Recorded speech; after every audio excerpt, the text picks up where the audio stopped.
Start pa natin.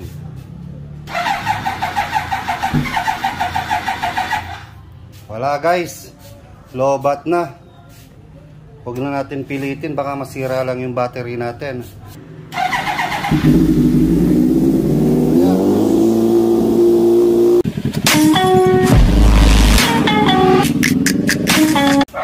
Alright, start muna natin itong ZX-9R natin, itong Ninja Kawasaki.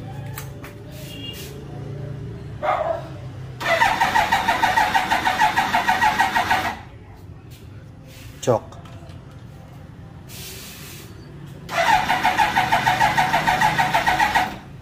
Wala, nalobat na yata. Ang tagal ko kasing hindi ginagamit to eh. Isa pa. Start pa natin.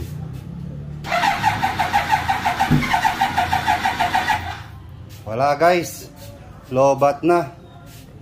Huwag na natin pilitin, baka masira lang yung battery natin. Buti na lang may charger tayo.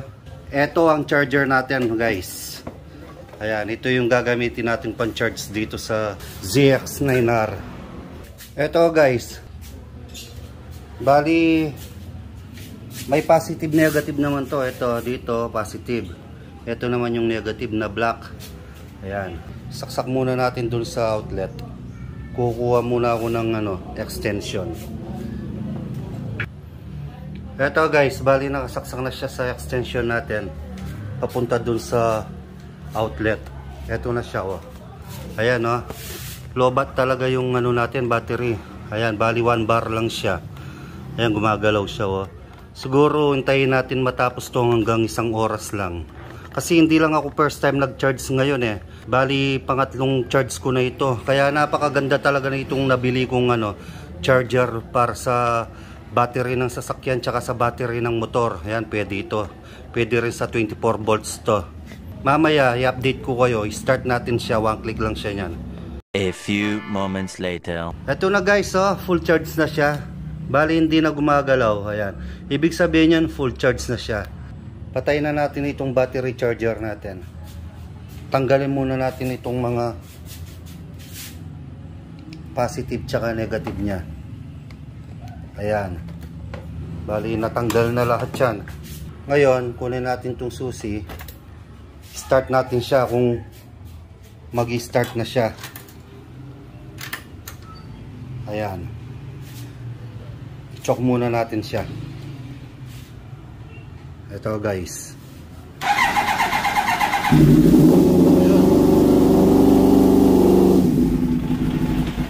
Ayun guys ha, narinig nyo, 1 click lang. Isa pa, namatay lang.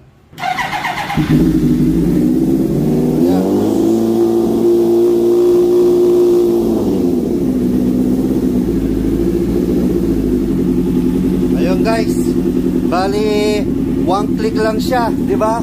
Revolution muna natin siya.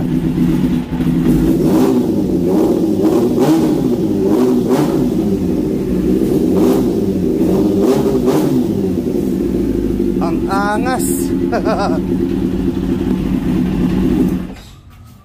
Kaya kung gusto mo rin ng ganito, nasa comment section lang yung link nito. I-click mo na lang doon idol para makabili ka sa Shopee.